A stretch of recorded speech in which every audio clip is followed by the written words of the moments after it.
Murder me. Remember, you murder your sister. And you murder your queen. They said she smelled like death, long before it claimed her. In the dead of winter, the kind of cold that made even stone seem to shiver something foul began to creep through the corridors of St. James's Palace. It wasn't incense. It wasn't the scent of prayer. It was the smell of rot, of something or someone decomposing. Behind thick velvet curtains, tucked inside a royal bed, lay Queen Mary Tudor, daughter of Henry VIII. But this was no ordinary deathbed. Mary was not merely dying. She was decaying while still alive. By the flicker of candlelight, courtiers whispered of her skin, jaundiced and bruised, turning a sickly black. Her belly had swollen to monstrous size, as if she were carrying not a child, but a demon. Her fingers darkened like dried leather, her nails curling and separating from the flesh. And every night, the sheets were stained with something unholy pus, blood, and the scent of something that no prayer could cover. The women who tended to her wept quietly. Some gagged behind doors. Others swore this was divine punishment, that the woman who had burned nearly 300 souls was now burning from within, her flesh devoured by a fire no one could see. But to understand how a queen became a corpse before she died, to understand why even her enemies began to pity her, we must go back. Back to when she was just a child.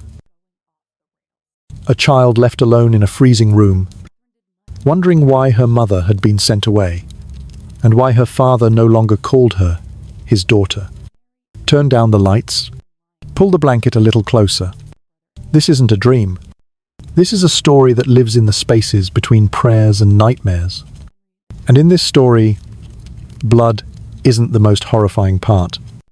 Only stay if you're ready to listen all the way to the end. Once upon a time, in a palace filled with golden chalices, jeweled crucifixes, and the solemn hush of royal expectation, there was a little girl who believed she was chosen by God. She sat by lattice windows carved from ancient oak, reciting Latin verses to the rhythm of birdsong, her tutors praising her sharp mind, her governesses adjusting her pearls with reverence, and ambassadors bowing to the daughter of a king who ruled not just with a crown but with a thunderous certainty.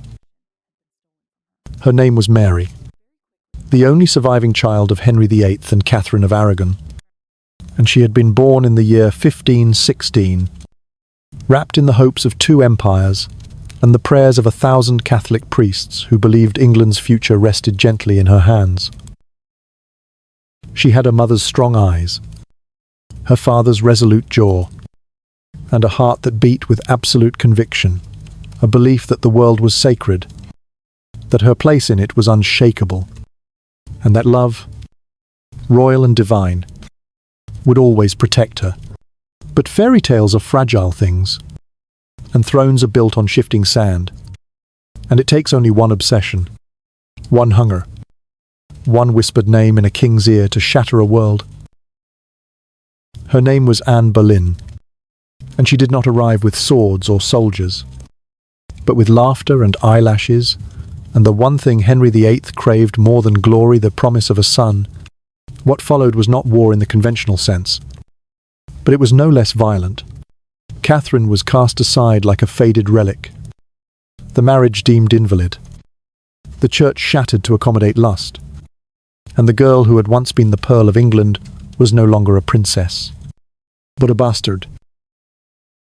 It was not just a change in title, it was an unravelling of self. One day, Mary had servants bowing in her presence, tapestries woven in her honour, and tutors charting her future ascension to the throne.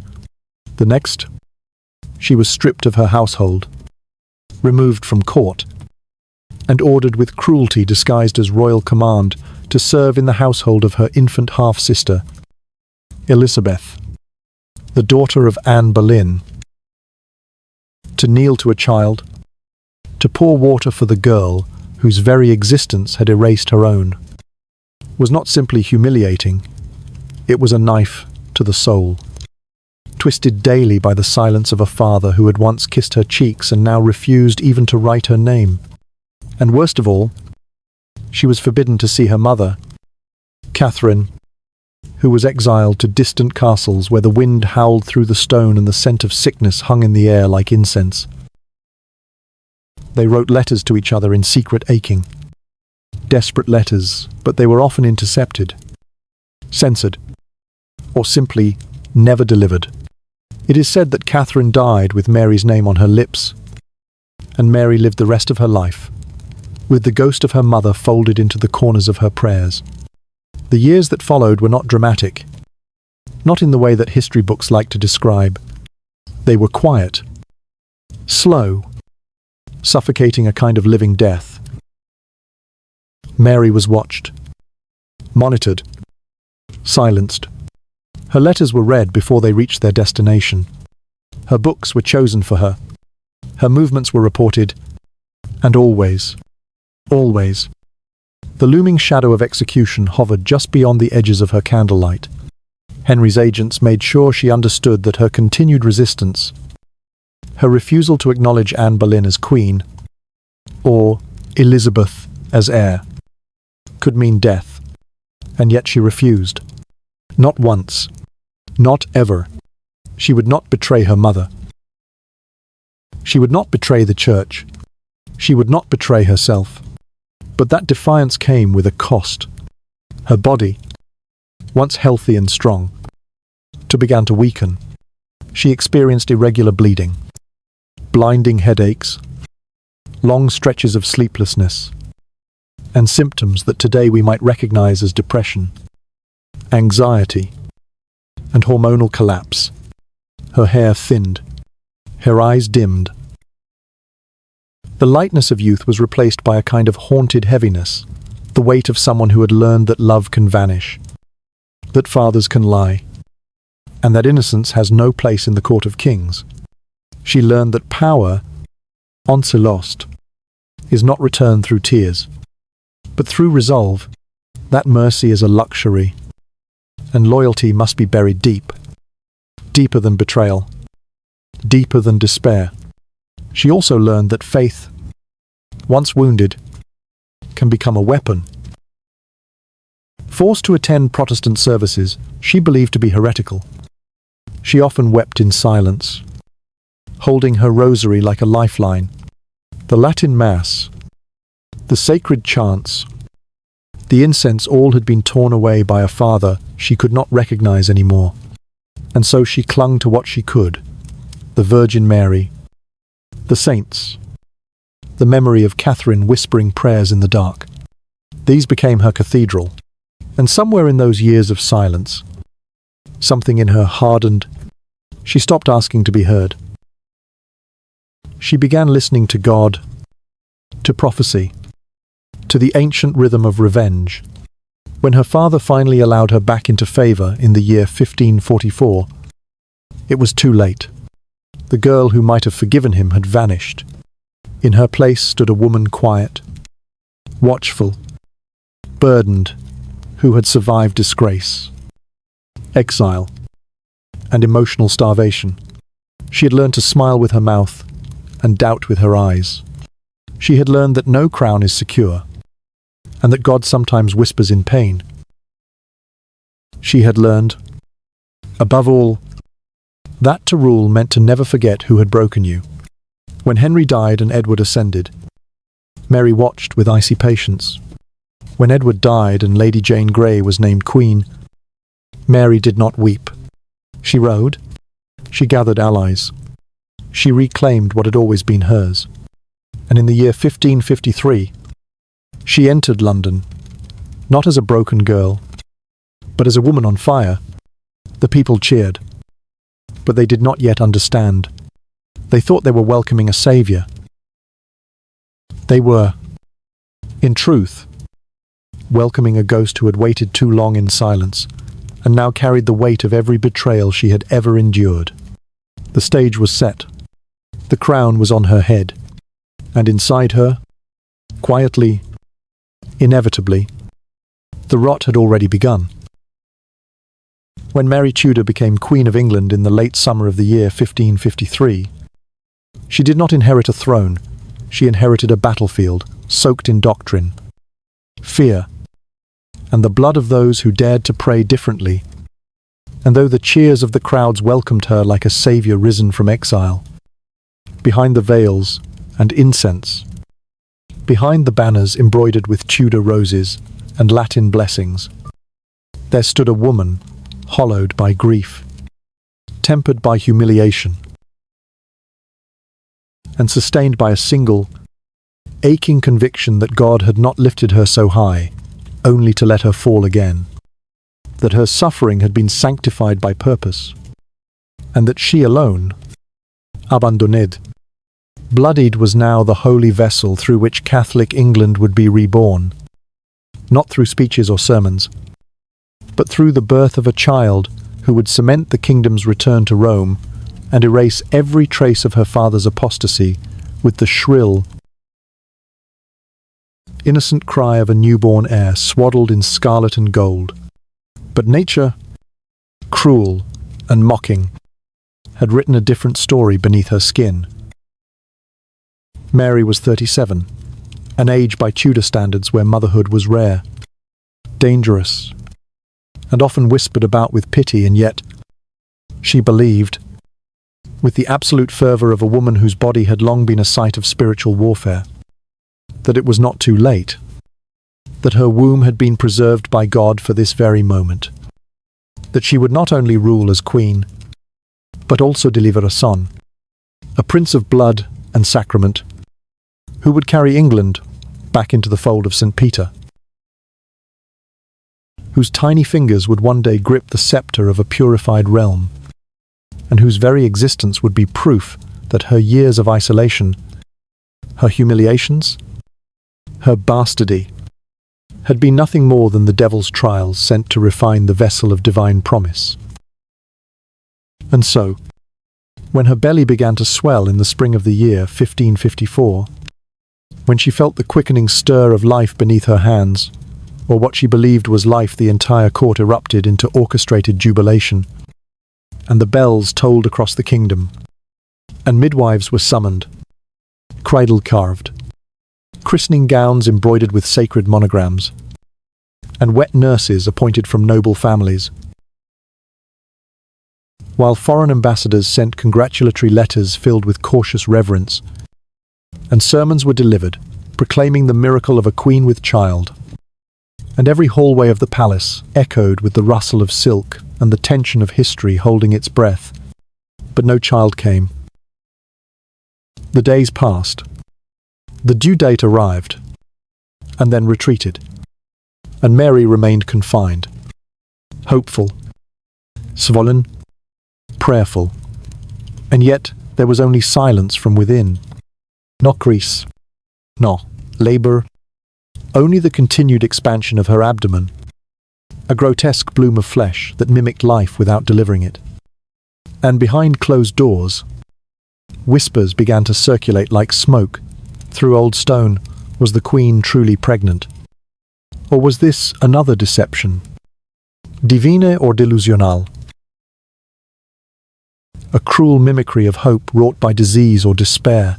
Physicians, terrified of displeasing her, continued to press their ears to her belly and report the fluttering of life they could not truly detect. While Mary clutched her crucifix and spoke to the child she was certain existed, telling it stories of saints and sacrifice, singing lullabies of a kingdom redeemed, never knowing that what grew inside her, if anything, was not the future, but the beginning of her end. Modern scholars would later surmise it had been a tumour, a mass of flesh that mimicked pregnancy, so perfectly it deceived even the body itself, swelling her with hormones and illusion, a mockery that turned maternal yearning into biological betrayal. But Mary, in her chamber of candlelight and relics, did not know tumours or hormones.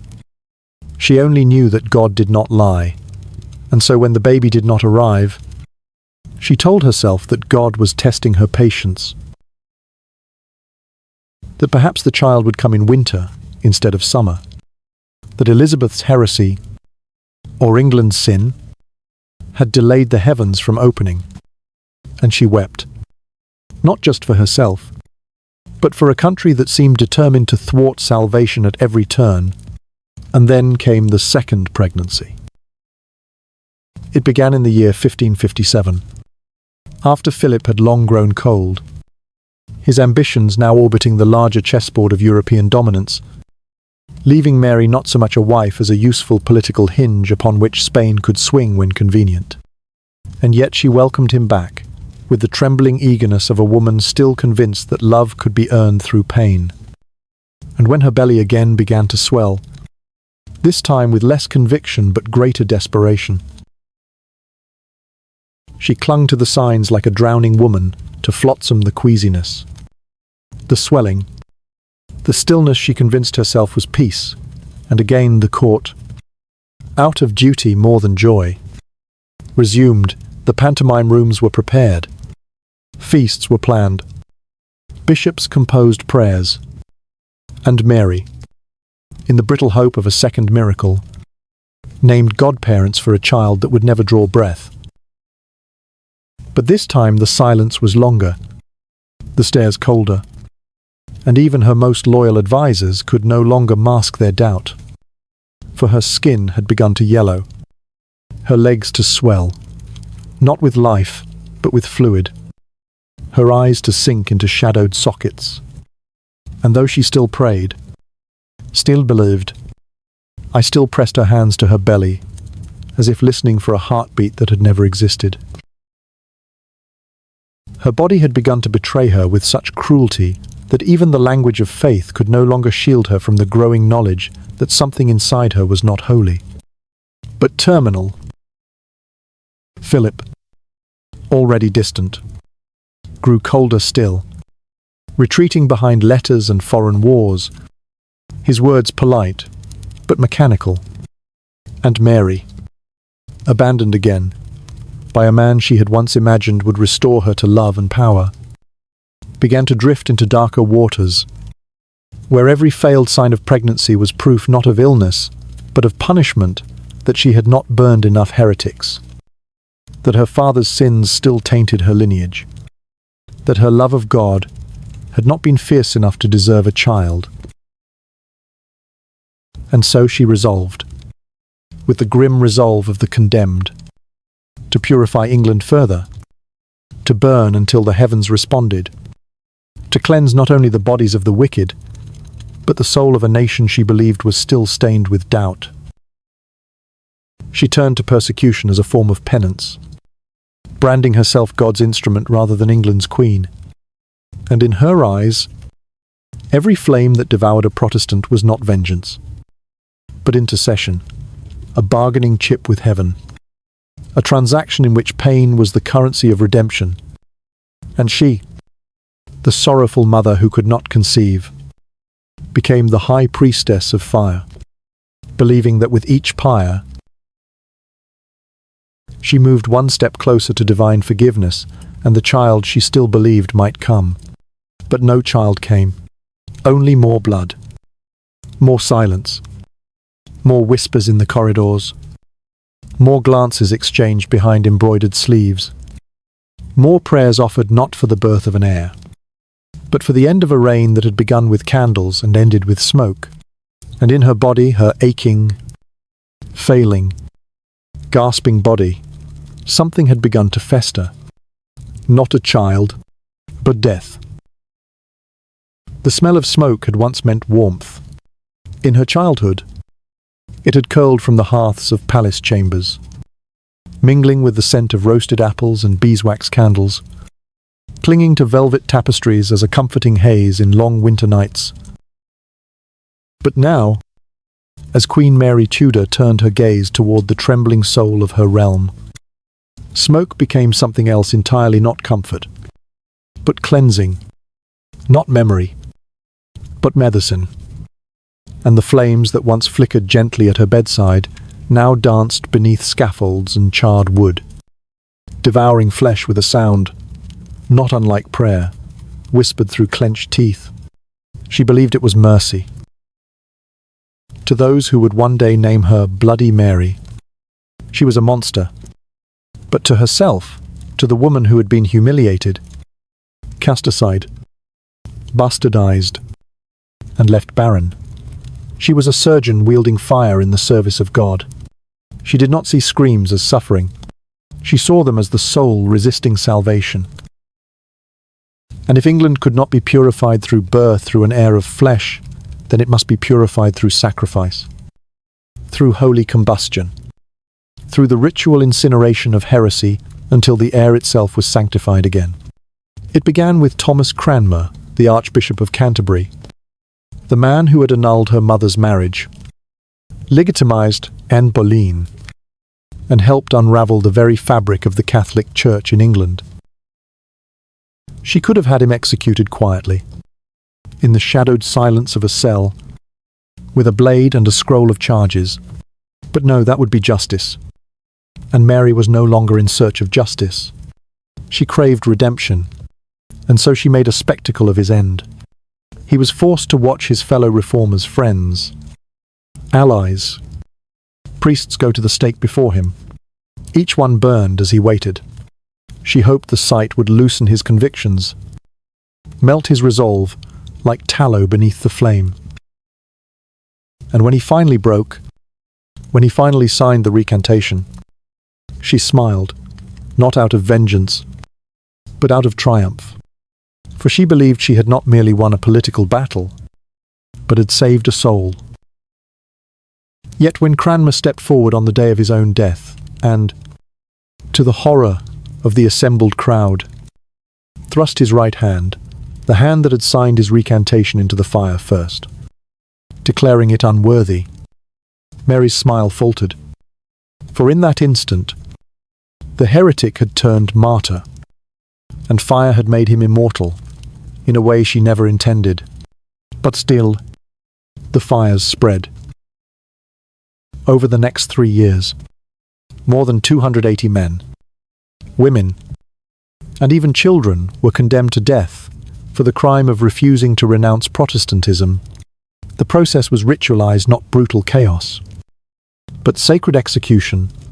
Condemned heretics were given sermons before death, forced to listen to the promises of heaven and the warnings of damnation as the stakes were prepared. Bishops, many appointed directly by Mary herself, corresponded with her in fine detail about each execution, seeking guidance not just on theological matters, but on how much suffering was appropriate. How many chances should be given before the fire was lit? How long the flames should be allowed to burn before mercy intervened? And she answered with care, with precision, with the solemnity of a queen who truly believed she was saving not only a nation, but individual souls from eternal torment. She was not indifferent to pain. That is the horror of it. She watched it. She wept for it. But she believed it was holy. Even the accounts written by her enemies could not deny the intensity of her conviction. This was not cruelty for cruelty's sake. It was theology taken to its most terrifying conclusion, a queen convinced that the body must suffer so the soul might be free. She saw herself not as a tyrant, but as a shepherd guiding her people through the valley of death and flame, trusting that what was burned away in this life would be rewarded in the next. She thought herself kind, and in the midst of all this, her body continued to fail. She burned for the kingdom, and she burned inside.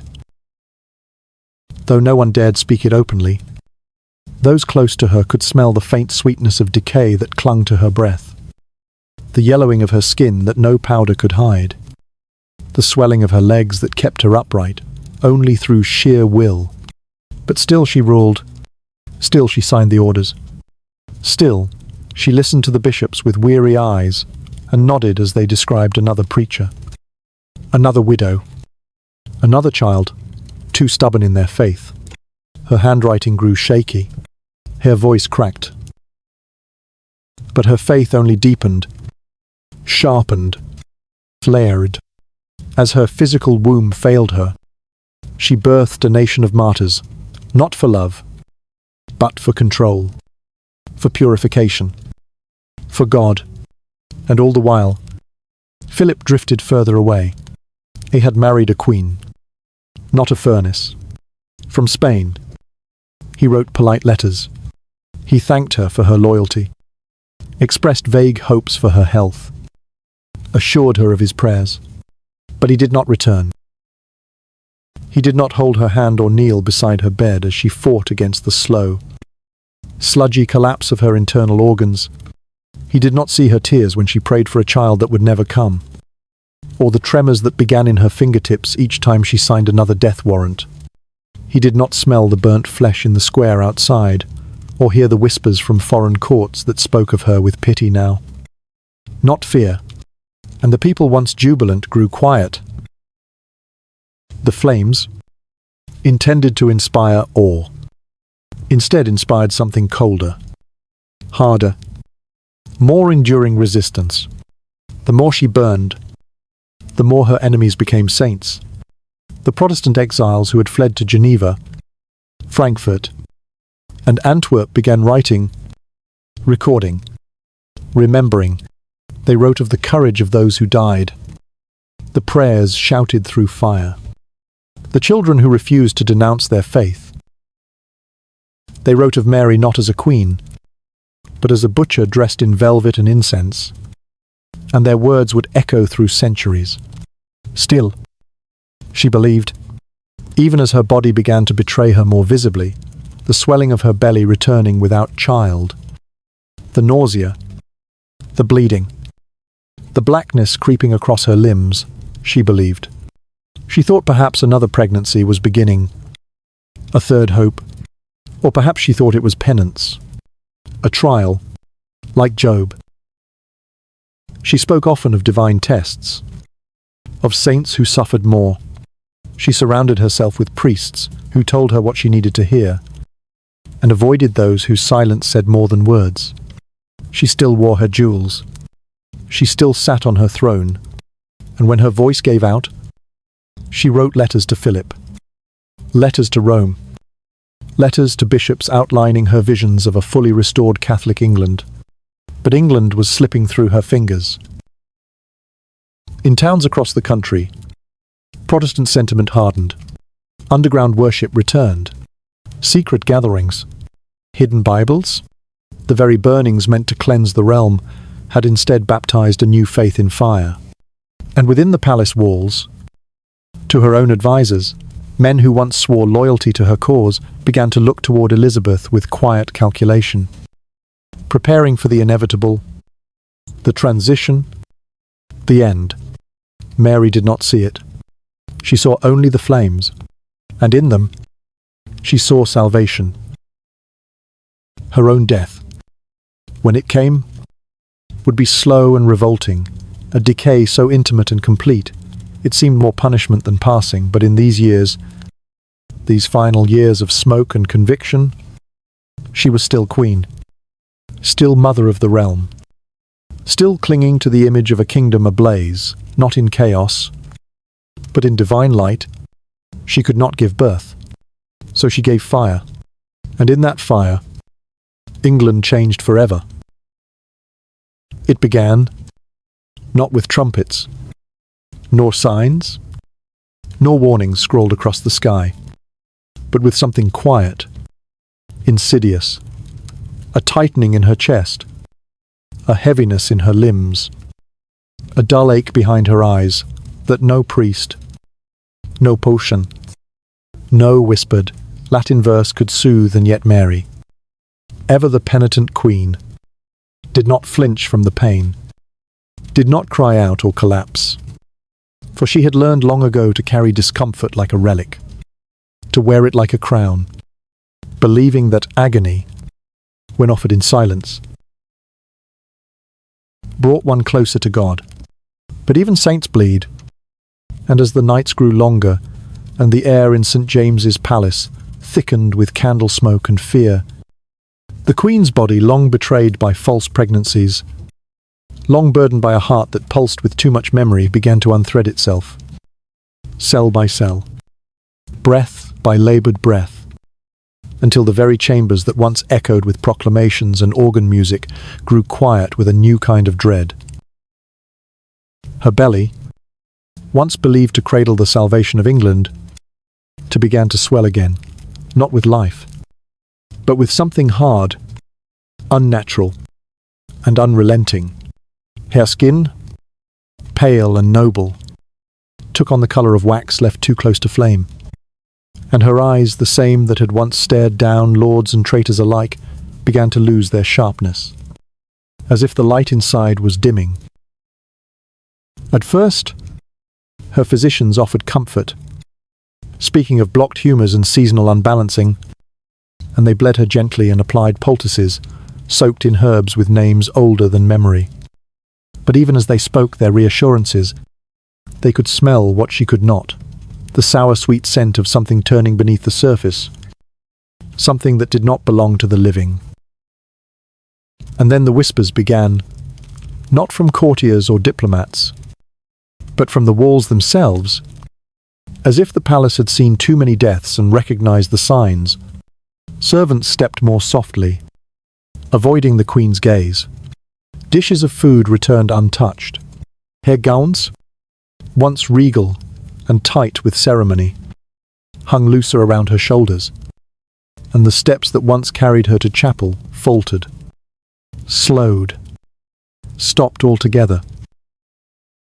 She began to sleep sitting up, unable to lie on her side without the sensation of pressure, of drowning from within, and the quiet became her only companion, quiet, and prayer, and the distant, echoing memory of a time when she believed her suffering had meaning.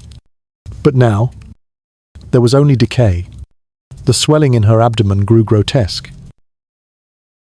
Her stomach protruded so far that she could no longer dress without assistance.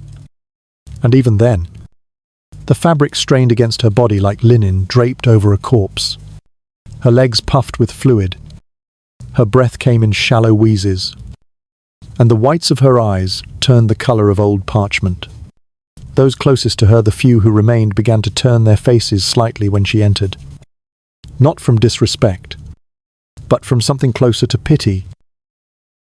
She still spoke, still issued orders, still demanded that Mass be held daily in her private chapel. But her voice was weakening, and even her signature, once bold and sharp, began to tremble like a candle in wind. And then came the smell. It arrived slowly, like rot in summer fruit, seeping through curtains, rising from her sheets, clinging to her clothing. No amount of incense could mask it.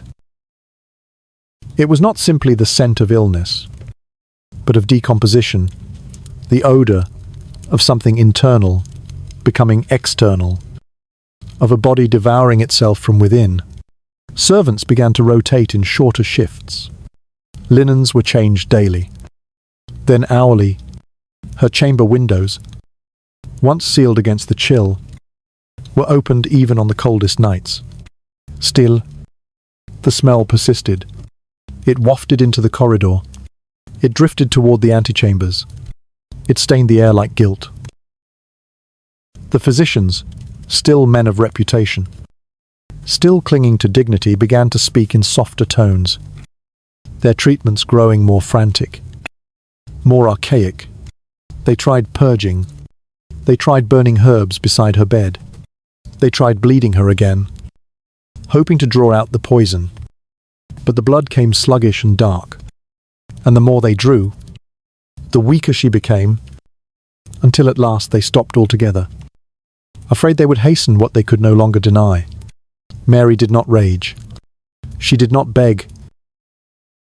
She asked only for the sacraments and for silence. But silence does not last in a palace.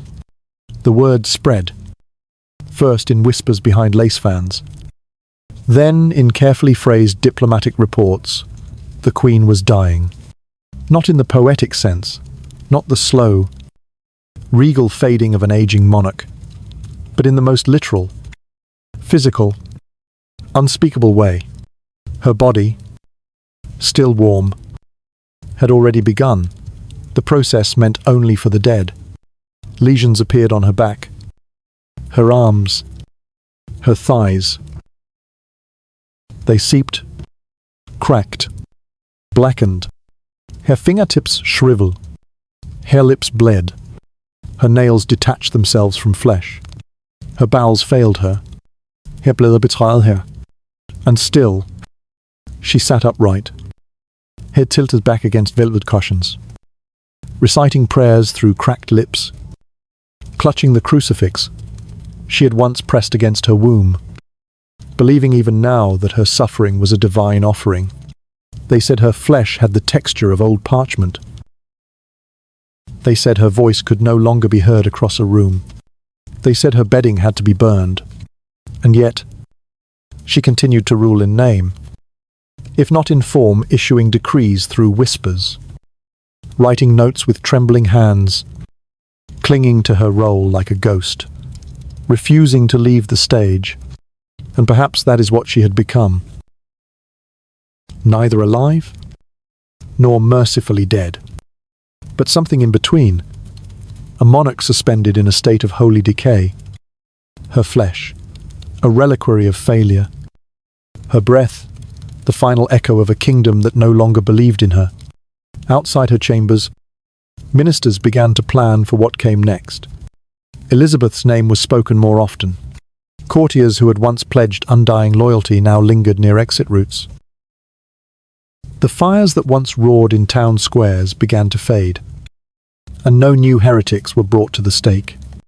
Even Philip, her husband in name alone, sent no word of comfort, no promise to return. He had already begun corresponding with Elizabeth's circle, already begun letting go. But Mary had not. She still believed, and belief, in its final form, becomes a kind of madness. She whispered to the Virgin. She confessed daily, sometimes hourly. She claimed to see visions of saints, of angels, of her mother's face, weeping beside her bed.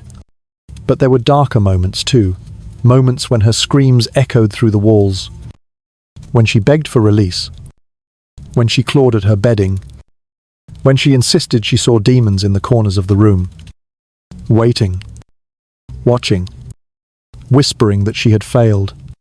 Her priests told her it was spiritual warfare. Her physicians said nothing at all, and still she would not die.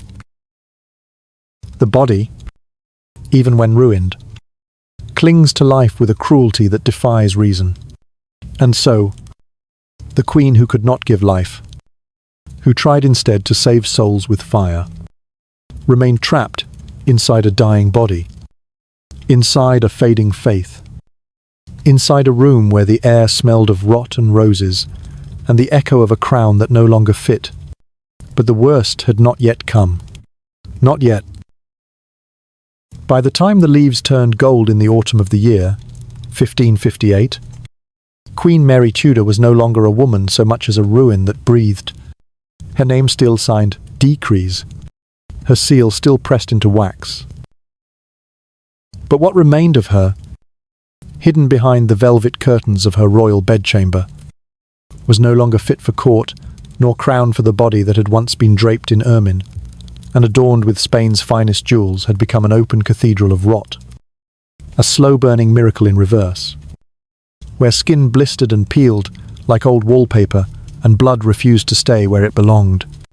Her courtiers came less often.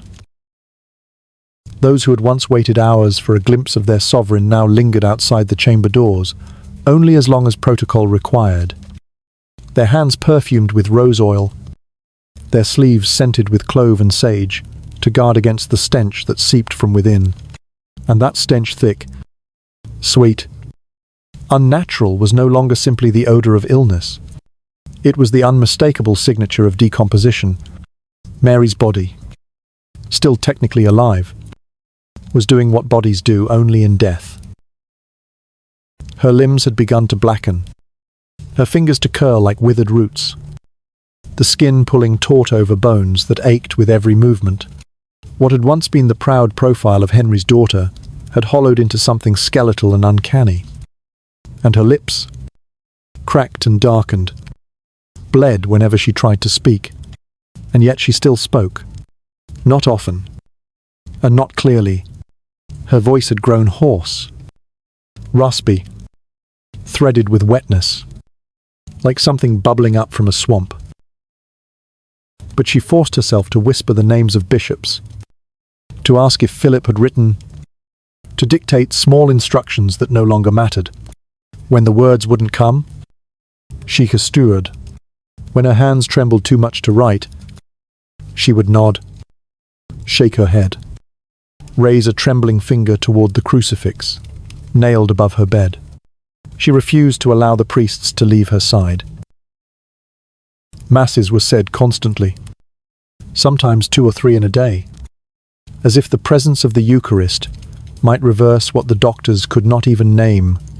No one dared call it what it was, but they all knew what swelled beneath her ribs and rippled across her belly was not a child, not a miracle, not a punishment, but a death blooming in slow motion, a cancer. Most likely, fed by sorrow and age and years of pious starvation. Her liver, her womb, her bowels, none of them worked the way they once had, and each failure birthed its own cruelty. The bloating, the weeping sores, the nails that peeled away from flesh, the cracked skin behind her ears, the eyes that clouded yellow as candlelight flickered on their surface. And then, slowly, she began to lose her face. Not in the metaphorical sense, not shame or scandal, but literally, piece by piece. Her cheeks hollowed until they clung to bone. Her nose began to darken at the tip. Her teeth, once small and orderly, loosened in the gums. Her breath, when it came, left streaks of blood on her pillows. The hair that had been so carefully braided and coiled now fell out in clumps, leaving the scalp raw and damp beneath the coif. Her ladies in waiting, those who had once brushed her hair with reverent hands, now avoided the task entirely, unless commanded, and even then, they did it through veils of linen, soaked in herbs, praying not for her healing but for their own endurance. The chamber had become a sanctuary of putrefaction. No incense could mask it, no tapestry could absorb it. The air was thick with it, clinging to drapes, to garments, to the throats of those who entered. The floors had to be scrubbed daily. The sheets changed hourly. The windows opened even when the wind howled with winter's bite. Servants who had once vied for posts in the royal household now begged to be transferred. Even the guards who stood outside the doors took turns, vomiting in silence behind columns. And still, she endured. She would not die. Not yet. There were moments fleeting, disorienting when she seemed almost lucid, when she clasped the hand of a priest and spoke of her mother, of Catherine's exile, of the long years of humiliation when she herself had been called a bastard and made to serve the child of a whore. And in those moments, her voice grew steadier, her eyes clearer, as if grief had granted her one final clarity. God, she would whisper, sees what men forget. And the priest would nod, not daring to argue, even as her own body betrayed the very image of divine favour. But there were other moments longer, more frequent when she raved in fever. She spoke to her unborn children. She asked for Philip. Again and again, she cursed Elizabeth's name with a hatred too cracked to sustain its heat. And sometimes she wept openly, not from pain, but from the realization that her kingdom, her legacy, her sacred cause had all crumbled, while she still drew breath. It is one thing to die knowing your mission is complete. It is another entirely to rot while watching the enemy rise. And she knew, deep down, even through the haze of sickness and devotion and pain, she knew that Elizabeth was coming. That the people who once waved palms and blessed her name now whispered of Protestant reform behind closed doors. That her bishops had grown quiet, that her policies had turned her into a relic. She knew that even Philip, distant, diplomatic, dismissive, had begun writing to Elizabeth's allies in carefully neutral tones. She knew that her death would be a beginning for others. And that was the final cruelty. And still, the decay worsened. Her legs grew so swollen she could not walk. Her spine curved painfully, her shoulders hunching like a dying bird. Her tongue, dry and pale, began to crack. Her Gum swellt, bled, receded. At night, she dozed in short gasps, bolstered upright by pillows, because lying down accelerated the pooling of fluid in her lungs. Her nights were a cycle of moaning, trembling, choking on her own breath. The staff rotated constantly. Not one servant could remain near her more than a few hours without breaking, not from grief, but from sheer physical revulsion. Her body began to leak. From the sores, from her mouth, from places no one dared name. Rags were packed beneath her. Pans were slid beneath the bed. The bedding had to be burned, not cleaned. Even the physicians, hardened by a lifetime of Tudor deathbeds, could no longer disguise their horror. They said little. They prescribed less. And at last, they began to prepare quietly for the end, sending word to officials, drafting notices of succession, composing statements that would soften the blow for foreign allies, not because they feared panic, but because they feared relief. And Mary still clung to prayer. Her last dignity was her faith. When she could no longer speak, she mouthed the words. When her hands could no longer hold a rosary, she clutched the memory of one. When her mind could no longer form clear thoughts, she returned to the rhythm of childhood catechism. Hail Mary, full of grace, repeating the name she bore, as if invoking it might restore her to herself.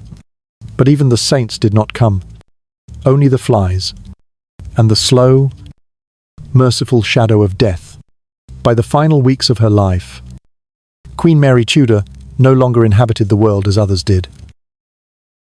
The walls of St. James's Palace still stood around her. Yes, cold stone, carved by craftsmen, long buried, lined with tapestries thick enough to hush screams and slow the passage of light. But the woman who lay in the center of that chamber, slouched in a specially built chair to ease the pressure in her lungs, was no longer fully queen, no longer wholly human, and perhaps not even entirely alive. She had passed into that dreadful in-between place, the one haunted by saints and spectres alike, where dreams melted into hallucination, where pain stripped away reason, and where a once mighty sovereign began to speak, not in decrees, but in riddles, in prayers half remembered, in whispers meant for God and no one else. She was not mad in the way that poets like to imagine, nor in the way that traitors accused queens of becoming not weeping at tapestries, not shrieking at invisible foes, but mad in the quietest, the most devout sense. A slow unraveling of the self, in service of something eternal. Mary had always been a bride first to Philip. Briefly, desperately, but always. In truth, to God.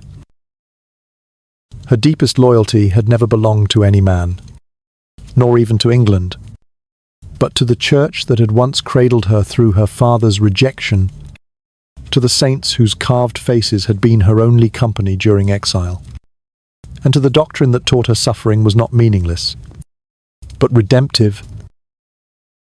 And now, as her flesh sloughed from her bones, and her soul stood barefoot on the threshold of whatever came after, Mary surrendered what little was left of herself to that belief, not with fear, but with the trembling ecstasy of a woman who thought her torment might yet earn her entry into paradise.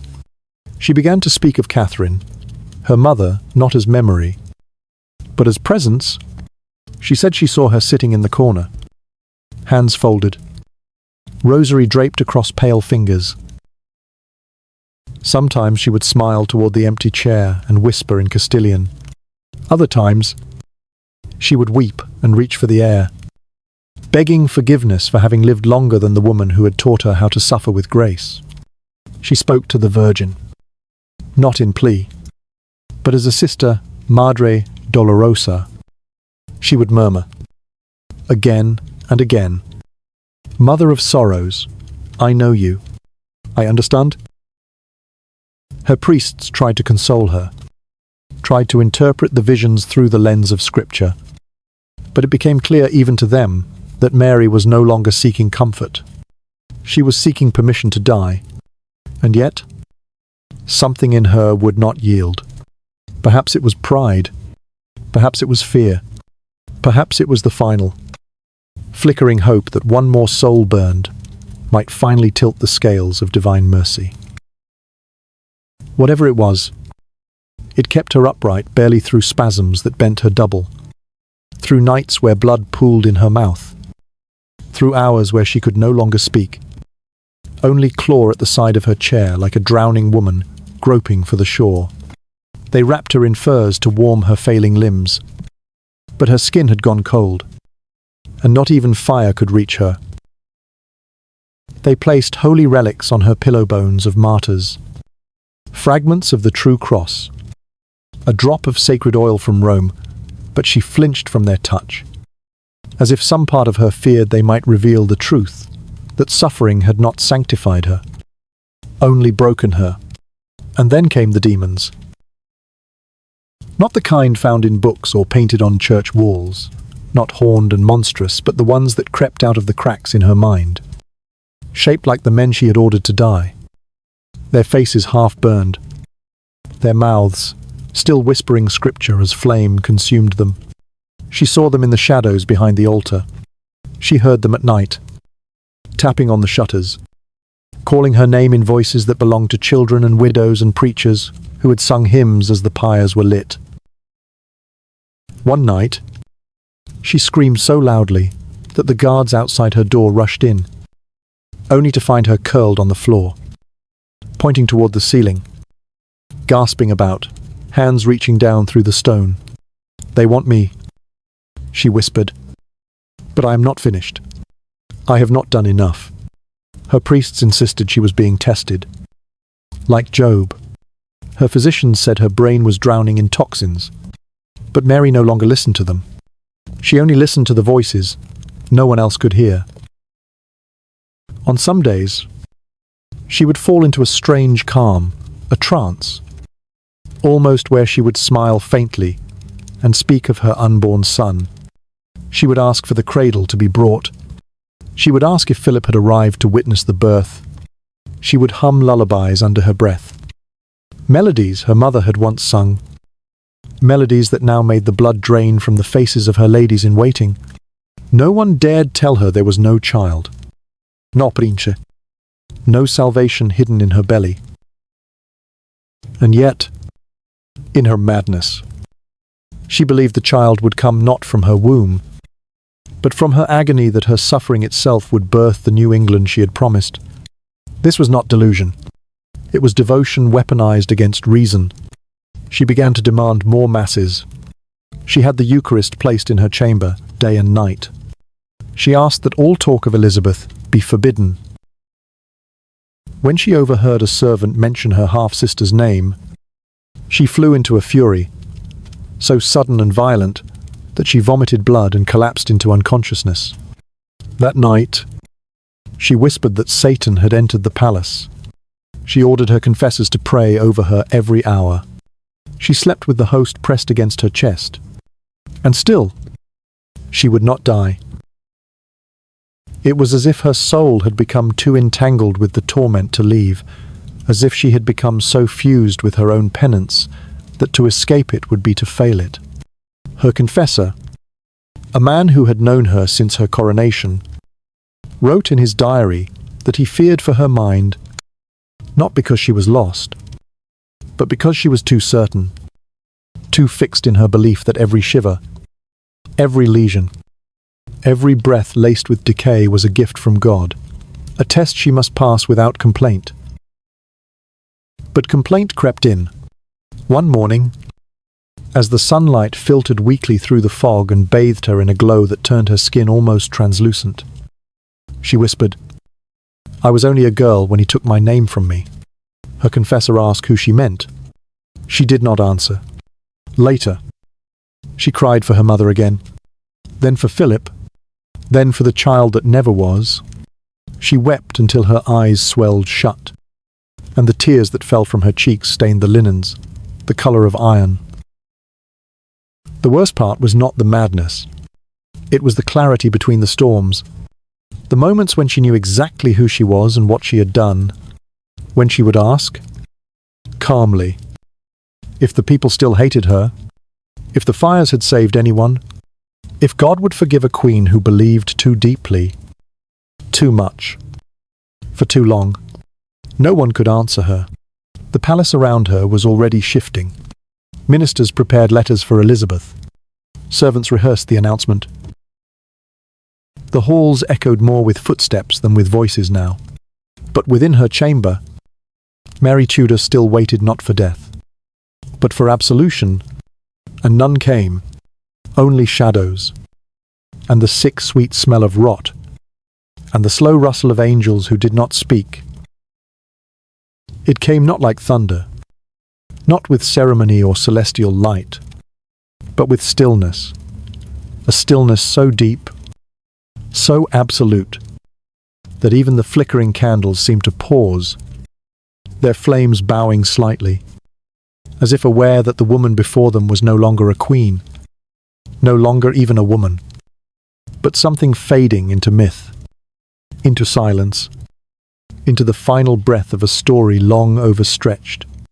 The morning was cold, November 17th. The year was 1558. The air inside St. James's Palace was heavy with damp and dread. Outside her chamber, courtiers waited in hollow vigil, their expressions taut with a strange blend of fatigue and anticipation, not because they were eager for her death, but because they were tired of watching it unfold, inch by inch, like a play that refused to close. They had listened to her moans in the night, breathed through linen soaked in vinegar to mask the stench of her rotting body, endured the endless mutterings of her fevered prayers, and now, after so many false endings, they could no longer pretend that there was anything left but waiting. Inside, the fire had burned low. The priests had fallen into whispered, "Hail Marys." And Mary, the child who had once been England's pearl, the woman who had crowned herself with fire and sorrow, now sat slumped in her carved oak chair, too fragile for a bed, her spine bowed, her head tilting to one side, as if in conversation with the darkness. Her lips were split, her hands wrapped in blood-stained linen, her eyes cloudy with days of pain unbroken by sleep. And then her body convulsed. Not a grand shudder, not the dramatic finale one might expect from a woman who had once ruled with such trembling fire, but a small, jerking seizure, as if something unseen had tugged at her soul, uncertain whether to take it or let it suffer a little longer. Her neck arched, her fingers closed, her breath caught in her throat with a rasp like wet parchment being torn, and then nothing. Silence. The room did not stir. The priests looked to one another, unsure. A young servant stepped forward, touched her shoulder, then recoiled. It was over. The queen was dead. But what remained of her could hardly be called a body. As her ladies began the sacred work of preparing her for burial work that should have been gentle, reverent, quiet, they instead entered a chamber of horror. The linens beneath her were soaked through with fluids. Her skin, where it had not already darkened, peeled away beneath their hands. Her lips had blackened and split. Her fingers were stiff, and the nails on her toes had lifted from their beds like the petals of a withered flower. Her stomach had bloated further in death, stretching the skin until it cracked. Her eyes, once closed in prayer, had slipped open again, and those who dared look into them swore they saw nothing reflected back. The odor was unbearable. Windows were opened, incense burned, sheets thrown onto the fire. Even her confessor turned pale. What had been hidden behind layers of silk and protocol was now laid bare. Death had not come gently to Mary Tudor. It had not waited until she was ready. It had not made peace with her prayers. It had taken her piece by piece, limb by limb, until the final rupture was less an ending than an escape. And yet, as her body was laid on the cold stone table for preparation, the worst was still to come. They attempted a kind of autopsy, not the precise science of future centuries, but a crude, ceremonial cutting meant to preserve what little dignity could be salvaged. But when they opened her abdomen, they recoiled. What they found inside was not flesh, but ruin. Her womb, once so long to be filled with an air, was consumed with lesions, discolored and distended. Her liver was mottled, her intestines swollen and black. One physician later wrote in a letter, sealed and never sent, that her insides had begun the work of death, while the soul yet remained. Another swore that her heart, once removed for embalming, appeared half-eaten, as if something invisible had gnawed at it for weeks. They burned the towels. They burned the linens. They debated burning the chair. The odor clung to the room for days. The servants tasked with cleaning refused to enter without masks. Soaked in rose oil, several fainted. One vomited, and the chamber, once a holy place of ritual and mass, became, for a time, nothing more than a sick room of rotting memory. Outside the palace, the announcement was made. Officially, she had died of natural causes. Quietly, peacefully. The church bells tolled. A nation sighed. But in truth, England had already moved on. Before the final words of Requiem could echo through Westminster Abbey, plans were already underway for Elizabeth's coronation. The Protestant exiles, once scattered across the continent, began their return. They carried with them books, sermons, the records of the martyrs who had died in Mary's fires, and with them came a new vision for England, not one of incense and saints, but of sermons in English, pulpits filled with fire, and a queen untouched by Rome. Mary's body was entombed with the rites she had requested. Candles were lit, psalms were sung, but the mourners came out of obligation, not love.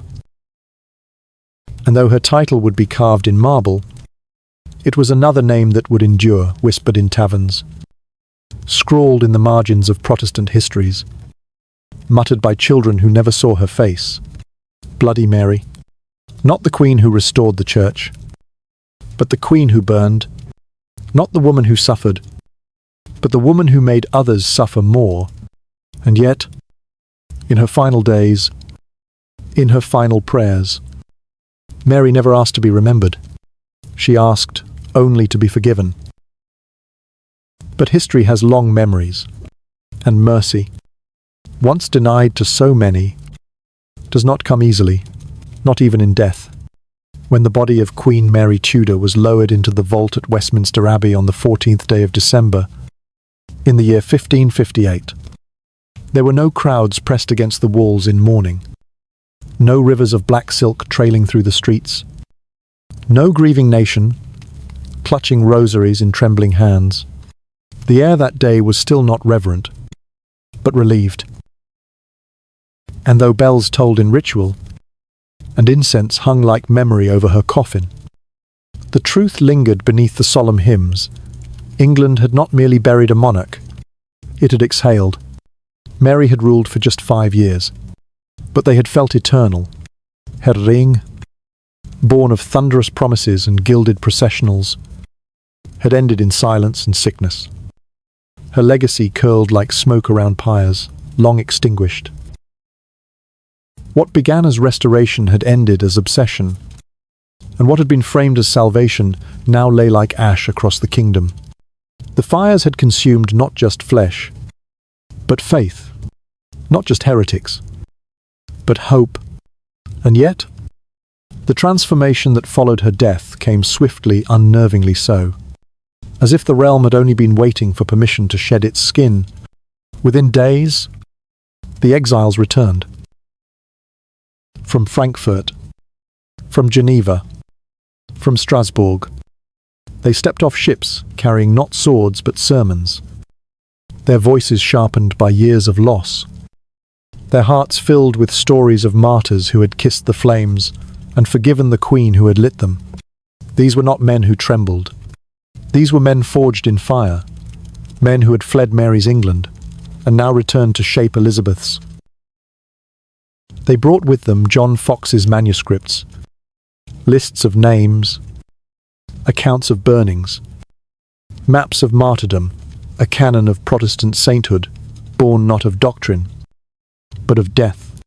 And these stories took root in markets, in churches, in the minds of children who had once watched the skies darken with smoke from the town square. Mary's victims, their names now etched in ink, and memory became symbols not just of resistance, but of identity. The fires had tried to purify England. Instead, they baptized it in resistance. Elizabeth, younger, shrewder, untouched by Rome, stepped into her half-sister's abandoned throne with the calm confidence of a woman who understood theatre and history. She ended the burnings immediately. She forbade further prosecutions. She announced a new religious settlement that made space for ceremony. Yes, but in English and in moderation. She allowed no more martyrs. And in doing so, she ensured that the contrast between her reign and her sister's would be as sharp as candlelight against ash. Within weeks, the altars Mary had restored were stripped bare again. The Latin Mass was replaced. The foreign bishops were dismissed. The tapestries with saints and miracles were taken down. In cathedrals once again claimed by Protestant prayer, congregants bowed not before icons, but before the Word, and all across the country, the fires once holy went cold. But Mary's presence did not vanish. Not fully. She lingered in caution, in ghost stories, in the strange silence that sometimes follows hymns sung too loudly. Her name, once embroidered in gold, became shorthand for fanaticism. Her image, never officially damned, became a cautionary tale. She was not honored, nor fully condemned. She was avoided, skipped over in stories, replaced with whispers. And yet, it was not forgetfulness that erased her. It was narrative. Protestant England needed a villain. And Mary, with her rot, with her fire, with her faith weaponized by grief, fit too well. The tales grew darker with each retelling. They said her belly had burst before death. They said demons danced at her window. They said her corpse had blackened beyond recognition. They said God had punished her with a slow decay not just of body, but of legacy. And in a way, they were not wrong. For her reign, short as it was, became a symbol not just of cruelty, but of the limits of power. She had ruled with God in her heart and fire in her hand. But she could not birth an heir.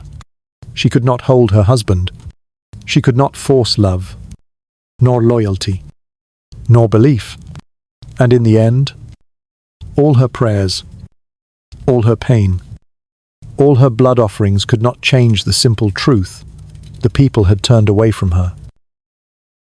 Because no queen, not even one who kneels at every altar and weeps before every crucifix, can save a nation that has already decided to save itself. Mary Tudor died believing she had failed. And perhaps she had. But her failure became the foundation of something else, something that grew in the absence of fire, in the cool shadow of her grave, in the silence that follows a scream. For what she could not achieve in life unity, obedience, sacred rebirth she granted.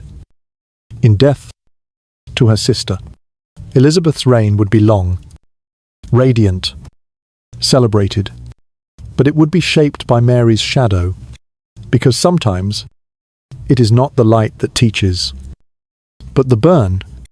And so ends the story of the queen who died, blackened, not forgotten, not forgiven, but finished.